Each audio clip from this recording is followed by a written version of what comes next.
আমরা যদি থিটা বের করতে চাই তাহলে আসলে আমার সিস্টেম হচ্ছে সবকিছুকে এক ধরনের ত্রিকোণমিতিক অনুপাত হিসেবে নিয়ে আনতে হয়। যেমন এখানে কস আছে, এখানে সেটা সাইন আছে, হবে না।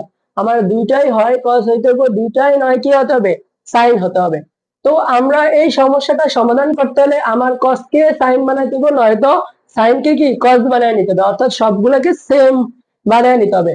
তো আমরা যদি এটাকে সেম বানাতে চাই তাহলে দেখা যাইতেছে আমি cos cos স্কয়ার থিটা সমান কি 1 মাইনাস sin স্কয়ার থিটা লিখলে এইটা sin এটাও sin, কিন্তু এইটা cos থাইকা যাইতেছে। আবার যদি sin স্কয়ার থিটা লিখি তাহলে কি sin স্কয়ার থিটা সমান কি 1 মাইনাস cos স্কয়ার। তো 1 মাইনাস cos স্কয়ার হলে এটাও cos স্কয়ার, এইখানেও cos স্কয়ার, আর এইখানেও cos থিটা, তাহলে আমার সবগুলা cos আকারে হয়ে যাইতেছে। তো আমরা আসলে কিভাবে বুঝবো যে আমার আসলে কোনটাতে নিতে হবে, এটা বোঝার একটা সিম্পল হিসাব হয়েছে কি, যে আমার আমার আমরা জানি যে আমরা স্কয়ার থাকলে সব দিকে যাইতে পারি। মানে আমার যদি একটা ম্যাথে যদি এরকম থাকে যে আমার ধরো এই যে মনে করো cos থিটা থাকলো, তাহলে আমরা শুধু কি বলতে পারবো 1/sec থিটা, অর্থাৎ cos থিটাকে আমরা শুধু sec থিটায় কনভার্ট করতে পারবো, এর বেশি কিন্তু করতে পারবো না। কিন্তু আমার cos স্কয়ার থাকলে সেটাকে আমরা 1 মাইনাস sin স্কয়ারে নিতে পারবো। আবার এই cos স্কয়ার থাকলে এই যে sec স্কয়ার পরে লাইনে sec স্কয়ার মানে কি sec স্কয়ার থিটা সমান হচ্ছে 1 প্লাস tan স্কয়ার থিটা। তো আমরা দেখতেছি যে স্কয়ার থাকলে আমরা সব দিকে যাইতে পারি, ঠিক আছে, কিন্তু স্কয়ার না থাকলে আসলে আমার সব দিকে যাওয়া যায় না। যেমন এখানে কি আছে 5 cos থিটা, এটাতে স্কয়ার নাই, তো এটাকে শুধু sec এর ভিতরেই থাকতে হবে, আর tan যাবে না বা sin স্কয়ার অন্য কোনো কিছুতে নেওয়া যাবে না। তো আমার এই cos থিটা হচ্ছে কি ফিক্সড। তো আমরা যদি ত্রিকোণমিতিক অনুপাতে কোনটা ফিক্সড আছে সেটা ধরতে পারি, আমরা বাকিগুলোরে এই ফিক্সডটার মতো করে নিতে পারবো। তার মানে sin স্কয়ার আমরা কি করব, পরিবর্তন করব।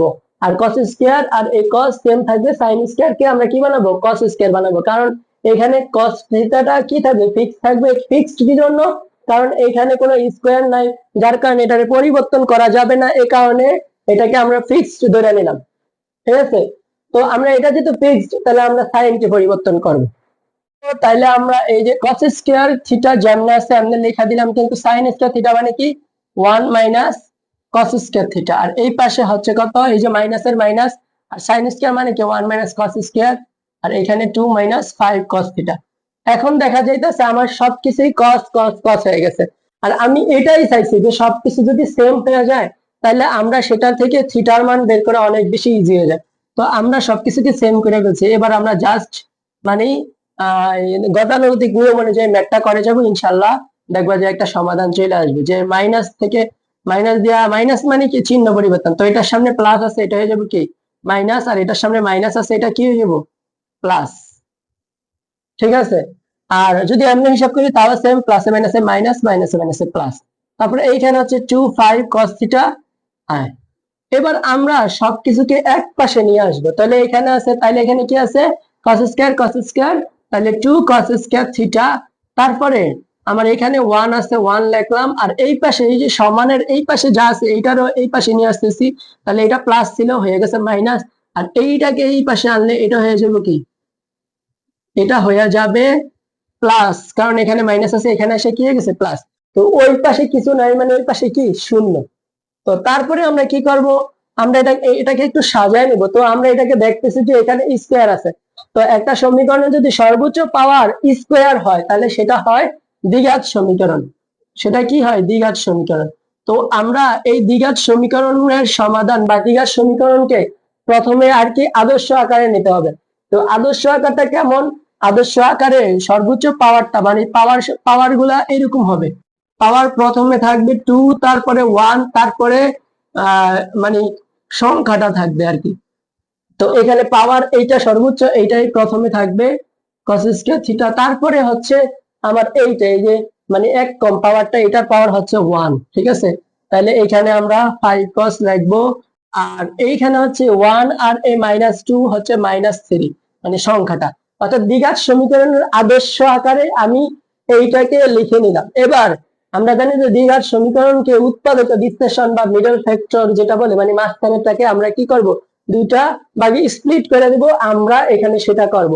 তো এটা করার ক্ষেত্রে আমরা কি করব, প্রথমে এই পাশে 2 আছে, এই পাশে 3 আছে, 3 দুগুণে কত 6, তাহলে এই 6 কে আমরা ভাঙ্গায়, যতভাবে ভাঙ্গানো যায় ভাঙ্গায় এই মাঝখানে তার মধ্যে করে নেব। এটাই কিন্তু আমার ফার্স্ট ক্লাসের উৎপাদক বিশ্লেষণের। তো আমি ফার্স্ট ক্লাসের উৎপাদক বিশ্লেষণ কিভাবে করতে হয় সেখানে বিস্তারিত বলেছি। তো যদি ফার্স্ট ভিডিওটা না দেখে থাকো তাহলে ওই ভিডিওটা দেখে এখানে মানে আরো ক্লিয়ার হয়ে যাবে যে উৎপাদক বিশ্লেষণ কিভাবে করে। তো ব্যাপার না, আমি তাও এখানে আর কি সলভ করে দিতেছি যে 3 দুগুণে 6, মানে প্রথমটা আর শেষেরটা কি করব, গুণ করব। গুণ করাতে 6 হয়েছে, এই 6 দিয়ে আমি মাঝখানে তারকে মিলাবো। এখন মিলাবো কিভাবে, যেহেতু মাইনাস আছে তার মানে মাইনাস করে মিলাইতে হবে। এখন আমরা এটা কি লেখা যায়, 6 একে 6, তারপরে 2 দিয়ে গুণ করলে 3 দুগুণে 6।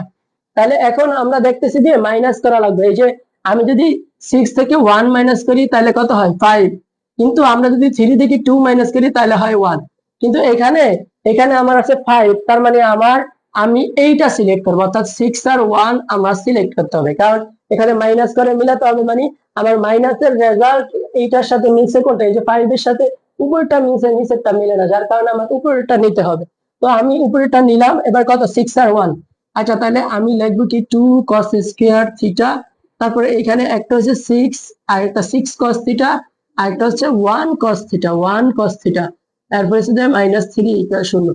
এখন আমি এই দুইটার ভিতরে, মানে যেহেতু আমি মাইনাস করছি, মাইনাস করা মানে হচ্ছে একটার সামনে মাইনাস, মানে কি মাইনাস করা মানে হচ্ছে একটা প্লাসের হবে আর একটা মাইনাসের হবে।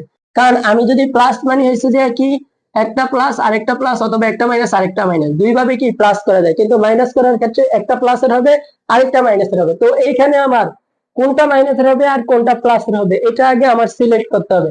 তো এখানে যদি এই যে এখানে 5 কি 5 cos থিটা, মানে এখানে বড় বড় 5 এর সামনে কি আছে, প্লাস আছে। তো আমরা যেটা বড় সেটার সামনে কি দিব, প্লাস দিব, আর ছোটটার সামনে কি দিব, মাইনাস দিব। তো এরপর আমরা যেহেতু এটাকে মানে এইটাকে আমরা দুইটা অংশে স্প্লিট করে নিছি, তাহলে আমরা এটা করছি মূলত কি, এইখানে দুইটা আছে এখানে দুইটা আছে, এই দুইটারে আমরা কি করব, কমন নেওয়ার জন্য আর কি স্প্লিট করছে। তো আমরা এখানে কমন নিব এই দুইটা থেকে, তারপরে এই দুইটা থেকে কমন নেব। তাহলে এই দুইটা থেকে কমন নিলে এখানে 2 আছে, এখানে 6 এর ভিতরে কত, 3 দুগুণে 6, তাহলে এইখানেও কত আছে, 2 আছে। তাহলে আমরা যদি 2 কমন নেই, আর এইখানে আর কি কমন নেওয়া যাবে, cos থিটা, এখানেও cos থিটা আছে, তাহলে আমরা cos থিটা কমন নিলাম। তো cos থিটা কমন নিলে সবসময় কি ফার্স্ট ব্র্যাকেট দেওয়া লাগে। তো ফার্স্ট ব্র্যাকেট দিলাম। এবার এইখানে কি cos, এই যে 2 cos থিটা, এই 2 cos থিটা কমন নিলাম। তো কমন নিলে এখানে আর থাকে কি স্কয়ার, যেহেতু তার মানে একটা আরেকটা থাইকা যায় কমন নেওয়ার পর।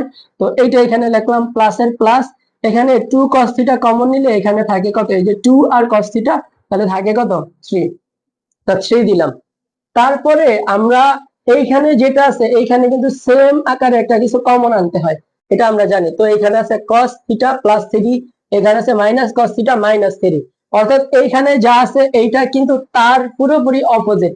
তো আমরা অপোজিট যেটা থাকবে এটার জন্য আমরা যদি অপোজিট চিহ্ন থাকে তখন আমরা একটা মাইনাস কমন নিলে সেটা ঠিক হয়ে যাবে। তো আমরা -1 কমন নিলে এটা হয়ে যাবে প্লাস এর cos থিটা, এটা হয়ে যাবে প্লাস এর 3 ইকুয়াল 0। তাহলে আমার এরপরে লাইনে আমরা কি করব, এই যে এইটুকের ভিতরে, এই যে এইখান থেকে এইটুকের ভিতরে আমার এই অংশটা কমন, এই অংশটা কমন, আবার এইটুকের ভিতরে এই অংশটা কমন, মানে এই দুটা কমন, অর্থাৎ এইটুকের ভিতরে আর এইটুকের ভিতরে আমরা এইটুক আর এইটুক কি পাই, কমন।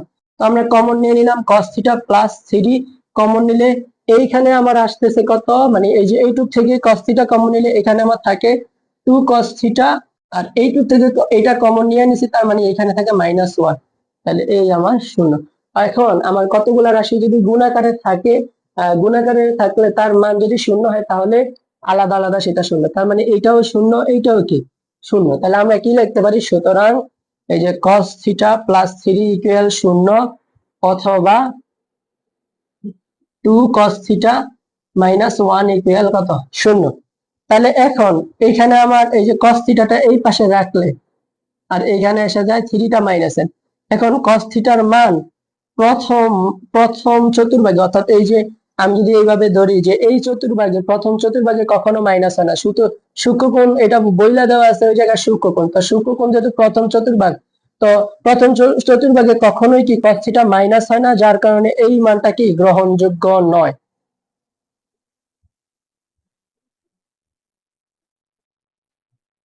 আর এইটার ক্ষেত্রে আমরা কি করব, যে আমরা 2 cos থিটা লেখা দিলাম, এই 1টা এই পাশে আসলে এটা প্লাস হয়ে যাবে মাইনাস থেকে, তারপরে এই 2 এর সাথে cos থিটা কি আছে, গুণাকার আছে, তাহলে আমার cos থিটাটা কি হয়ে যাবে, cos থিটা থাইটা যাবে, আর 2টা কি হয়ে যাবে, 2টা হয়ে যাবে কি, যে ভাগ আকারে হয়ে যাবে। এবার আমরা জানি cos কত ডিগ্রির ভ্যালু হাফ, আমরা জানি যে cos 60 ডিগ্রির ভ্যালু হাফ। তাহলে আমরা cos cos ক্যান্সেল আউট করে দিলে এখান থেকে পাইতাছি থিটা ইকুয়াল 60 ডিগ্রি। তাহলে আমার ফাইনাল রেজাল্ট হচ্ছে থিটার মান কত degree, 60 degree. This is answer.